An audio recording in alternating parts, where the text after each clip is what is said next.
This episode is brought to you by pastasworld.com, where you can find jigsaw puzzles, coffee and tea mugs, canvas and poster prints, iPhone cases, and more. You can even order custom items with your own pictures. Go to pastasworld.com or the Pastas World shop on Etsy to learn more.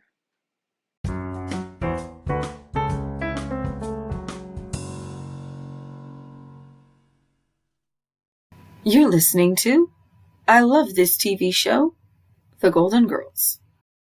Hi, and welcome to the I Love This TV Show podcast. I'm your host, Noelle from pastasworld.com. Each season of this podcast will contain a TV show in full. This means the length of the season depends on the length of the TV show. The first season is, of course, The Golden Girls. The Golden Girls, Season 1, Episode 24, Big Daddy. Dorothy enters the kitchen, and Sophia asks her to taste something. Dorothy says it tastes awful. And Sophia explains it was past its expiration date, but she wanted to check. She says that Rose came in scared and tired the previous night and tried to get in bed with her. And Sophia then tells a story about when she was dating Sal. Sophia, I told him, you're not getting anything till you put a ring on my finger and a donkey in my father's barn. Dorothy changes the subject back to Rose. Sophia tells her she kicked her out. Rose comes out and tries to explain, but Sophia cuts her off. She doesn't want to know. Blanche comes out and tells the girls her father is coming to town. Dorothy, I can't believe I know anyone who calls their father Big Daddy. Blanche, back home everybody calls him Big Daddy. He's the most beloved and respected man in our town. Blanche tells her that he is respected and that people would drive to Twin Oaks to ask him for advice. Dorothy gets annoyed and asks her if she is going to break out into song. But when she says he was a father to everyone, Rose misunderstands. Blanche, Big Daddy is a very special man. He's truly been a father to everyone in our town. Rose, your mother must have been a very forgiving woman. Blanche laughs it off as she runs out to get some of her father's favorite things so he'll feel at home. Rose heads out on the lanai for fresh air. Sophia asks her to pull some weeds while she's out there. Rose runs back in screaming. A neighbor's palm tree fell into their yard during the storm. The neighbor comes over while they're out there looking at it and tries to tell the girls that it's their tree. His wife then comes over and confirms it is their tree. Dorothy offers to split the cost, to have it hauled away. But he refuses, and so Sophia puts a curse on him. He then gets a bit regarding Italians. Dorothy gets mad at Sophia for putting the curse on him. She then goes to the courthouse to get a property map. She proves the tree is his. Dorothy, the tree definitely belongs to Mr. Martin, and it's his responsibility to remove it. Sophia, play it safe. Stick with the curse. Dorothy, Ma, I've stayed with you all these years. Sophia is not amused and tries to put a curse on Dorothy. Blanche comes out in a very old-fashioned baby blue dress. She says it's similar to her Sweet 16 dress. She then begs them all to be on their best behavior, and they all automatically and simultaneously turn and look at Sophia. And she is confused as to why they're all looking at her. The doorbell rings, and Blanche thinks it's her father, but it's actually the neighbor. Dorothy shows him the map that proves the tree is his. He's furious and accuses Sophia of letting the air out of his tires. He starts making threats. He then rips up the map and refuses to move the tree. Dorothy is going to have to sue him. The doorbell rings again. Dorothy, quite angry at this time, thinks that her neighbor has returned, and she opens the door quite rudely. However, it's Big Daddy, and he corrects her in how to properly answer a door and greet someone. Blanche then takes over, and he gives her a long-winded compliment. He then introduces himself to Sophia. Big Daddy, excuse me for staring, ma'am, but I've always felt that the stunning classical beauty of an Italian woman should be admired like a fine work of art. Sophia, you need boots to listen to this guy. She's not amused, and she gets up and goes to the kitchen. Blanche introduces Big Daddy to Rose next. He gives her a big compliment, comparing her to Dinah Shore. Next, it's Dorothy. Her dad leaves because he has some things to do. He has a surprise. He's singing at the Brush Club tomorrow night. Blanche is shocked. He tells her it's what he does now, and she does not understand. He leaves, and Blanche expresses her concern to the girls. She plans to call her sisters. Blanche, you're right. That's what I'm going to do.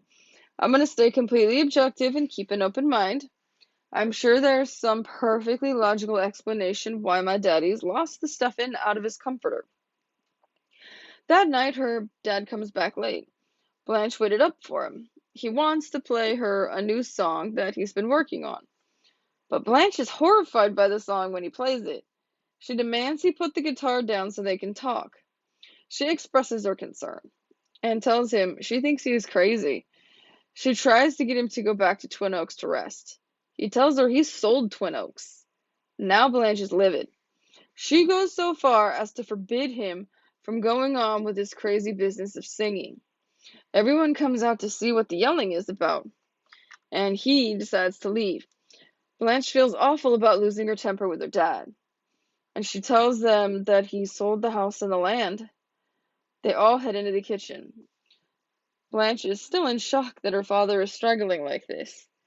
Rose then tells a story about her father getting chosen to pull the float in the town's 50th anniversary parade. Dorothy actually finds her story touching. Blanche says that it's not a single thing that she thinks of in regards to her father, but that he was always there for her when she needed his help. It's now the night of her dad's concert. They are preparing to leave. The doorbell rings, and it's the neighbor and his wife. He gets on his knees and begs Sophia to take off the curse. He'll remove the tree, he promises. Tomorrow. She burps, and he thinks it's removed. Then she takes it off. He leaves quickly. His wife stays for a moment, though, and apologizes. She tells them that she did all those things to him. Gladys, I just want to apologize to you ladies. Leonard's been just terrible about this whole situation. That's why I did all those things to him. Blanche, oh, it was you all along. Gladys, except for the boil. That was just luck. They finally get to the club to hear Mr. Hollingsworth, aka Big Daddy, sing. Dorothy asks Blanche how they get a table, and she acts like she's never been there, but all of the men greet her by name. Blanche then finds someone and asks about the second show. They are informed that the booking was cancelled. She's told that her dad is backstage, and she heads off to go find him. She does, and she tells him how sorry she is about what happened. He said he shouldn't have tried the Beatle medley. He tells her he knows he's not any good. She doesn't understand how a man she has so admired her entire life can basically turn himself into a clown. He tells her that before he could go on any grand adventures, he met her mother. He'd hoped to go on those adventures with her mother, but she passed away before they could. He thought if he was happy, that Blanche would be happy for him, and she apologizes.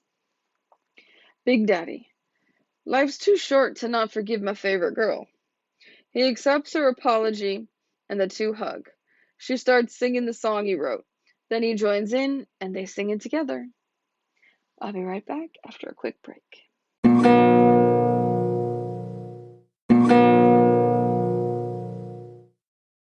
Favorite quotes. Dorothy. I can't believe I know anyone who calls her father Big Daddy. Sophia. You need boots to listen to this guy. Rose. This is so much fun, it's like being in Gone with the Wind. Blanche. I'm sure there's a perfectly logical explanation for why my daddy's lost the stuffing out of his comforter. This is the first episode where we meet Blanche's father, Big Daddy, aka Mr. Hollingsworth, I'm still not 100% certain if his name is ever mentioned, the first name. He always just seems to be referred to as Big Daddy or Big Daddy Hollingsworth. And fun point of interest, later in the series in season 5, the episode Ebb Tide, they actually go to the house that he's had forever, that he had with the mom, and have a funeral because he passes away and such. But they are still in possession of Twin Oaks in season 5, even though in this episode he states that he sold Twin Oaks to finance his singing and songwriting career and his travels. Oh, Bad Neighbors. Now this one, I'm personally familiar with Bad Neighbors. I got bad neighbors aplenty, so I very much understand the tree situation because I have a tree situation of my own. But at least her tree is a palm tree, and technically speaking, it was probably light enough to lift. My situation is a neighbor's tree that's grown more than 4 feet over the property line, so I can't even park in my own driveway anymore. And she won't do anything about it. So, like Dorothy, who said I'm gonna have to sue him, I'm in the same boat there with her. On the plus side, though, at least she'll be able to pay for the lawsuit because she's a science fiction writer, I've been told. But yeah, the palm tree, I'm not sure how many days it sat there. It would be interesting to see. And it's also interesting how immediately he was like, oh no, this isn't my problem. I'm not sure if we want to classify that as a man thing or just as a bad person thing. I mean, maybe we can go both. Because he clearly doesn't want to be neighborly. He doesn't want to be helpful. He doesn't want to be anything. He just puts responsibility completely off immediately. I love his wife's outrage, and then the fact that she was the one who did all those things to him when Sophia put the curse on him. I'm still not sure that there's any such thing as a curse that Sophia can do. Even though I do have an Italian background, I've never heard of this either. Jinxing maybe, but not full-on cursing. I do find it funny that she picks a football game to discuss and prove that she can put the curse on people.